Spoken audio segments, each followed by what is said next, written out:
What's up, everybody? So I wanted to tell you a little bit about this magic closet back here.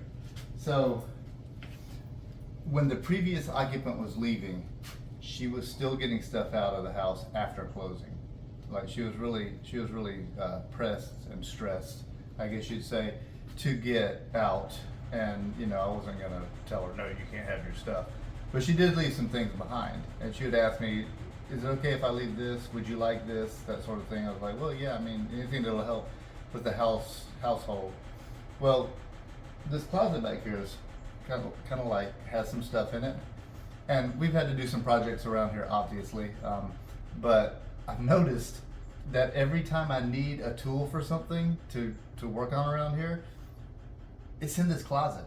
So I call this the magic closet because it really has provided for everything almost. That's what it sounds like when Ken is eating a cob of corn. So yeah, that's also magic, but it's like black magic. So that's the washing machine. It doesn't disengage in the gears. I got to get the guy back out to look at that. It does work, but it does that too. So anyway, everything I've needed, 90% of the tools I have needed, I have found in this closet. Well, I was talking to the neighbor the other day, really nice guy, name is John, and he lives next door, and he was telling me there's a tree out here, his roots are going under the wall and it's tilting the concrete wall. And neither he nor we want that wall to fall over. And if this tree keeps going, it's gonna destroy that wall. So there's a tree out here that's gotta come down. It's not a huge tree, but it's a big enough tree. Well, I don't have an axe, I don't have a saw, I don't have any of the above. So let's see what the magic closet has to offer this time.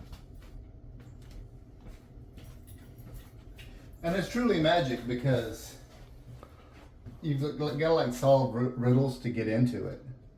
Like this comes off, so you have to like, well, it just comes off. Yeah, something like that.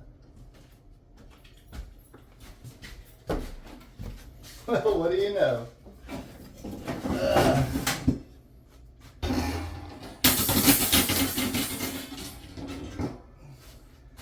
The magic closet provides again.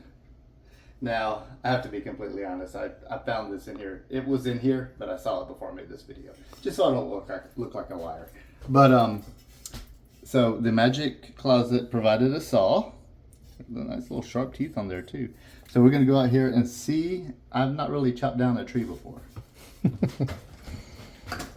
Starting to feel like Robert up in here. Watch this. So, got this chair right here. They came out of the attic. It's not that old, I don't think. I don't see any square nails in it. Alright, so let's see. So this tree over here.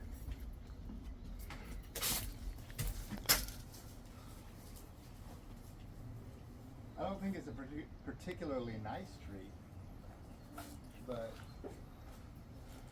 it's down here, it's going under the wall, and the wall is leaning because of this tree. So we gotta do something about this tree. Well, this could be a disaster. At least it's a beautiful day for it. All right. So yeah, this tree needs to come down. Let's see how far I get with this before I have to call Melvin.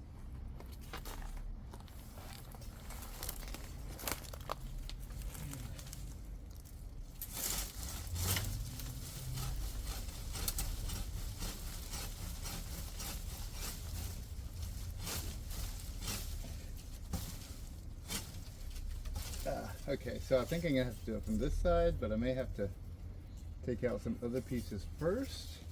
Maybe I can do this. Hold on. Well, do you recognize what kind of tree this even is? It does look familiar, actually. Is that Chinaberry? Probably not. Just gotta get some. May not even be the right kind of saw. Maybe it's set for reverse. When you're building the tree instead of sawing it down.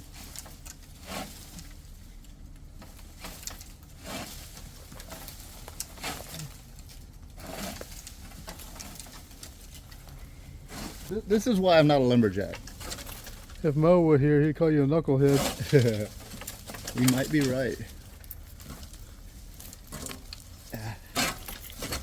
Yeah, this is. I may have to actually get a little axe. What's that called? A comedy of errors? Yeah. Consider yourselves entertained, everybody. Hope this is funner for y'all than for me. Now I know why Robert uses a chainsaw.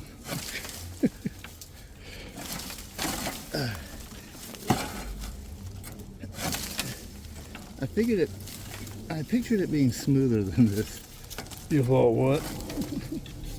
I can't get traction in there. Well, if you keep, you'll be lifting me off the ground. Are you pushing up on that? I'm just holding it. Okay.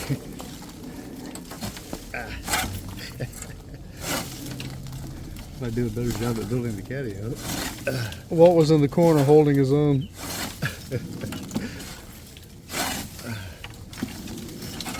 Oh, let me try something. There, that works. Yes, that was how it was supposed to go.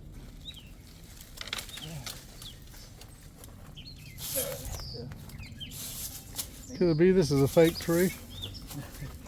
It's a big old rubber tree. It's not even real. It's almost like the consistency of wisteria. Oh yeah. Maybe it's a bird doesn't sound too happy. There's no nest in it, is there? No. I don't see one.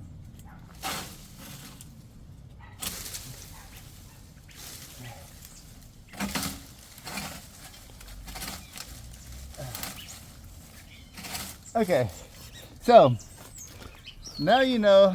Oh, we're gonna get a chainsaw. I hope you all enjoyed this lesson on how not to chop down a tree, and we will. Hey, look at that! I'm just gonna cut it right there. This saw is, okay, so this saw is totally not working. It's too flexible, too flimsy. I guess if you have boards laying on a sawhorse or something, it would work, but. Oh yes, now I see. It's a left-handed saw. It's definitely not whatever handed I was doing saw. Let's see. The bird doesn't sound too happy. I wonder if it has a nest in that tree. I think you're after it.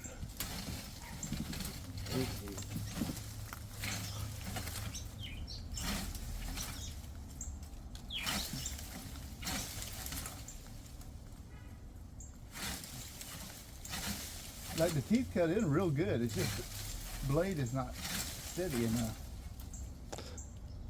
You would make an excellent lumberjack.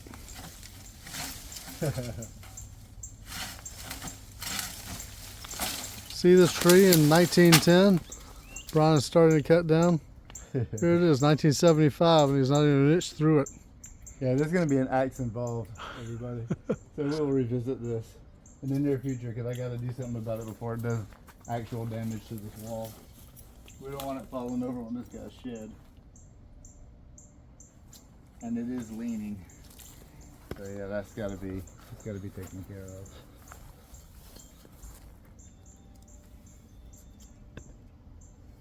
Oh, check this out too, y'all. And this isn't along some city sidewalk where it's going to be all sketchy. This is my backyard. Pepper grass. And I looked this up because I thought, is this stuff poison? But I looked it up and it actually is. Poison. Actually is pepper. So this is what the plant looks like. And if you eat it, it's spicy. It's pepper. As a kid in Waverly Hall, I used to eat that. Very peppery. Very nice. So if you see this, look it up. Don't take my word for it. I ain't getting you killed. But I used to eat that when I was a kid, and I walk with my left leg in the gutter. All right, so we've seen how not to chop down a tree, and we've learned about pepper grass. We'll see you on the next episode.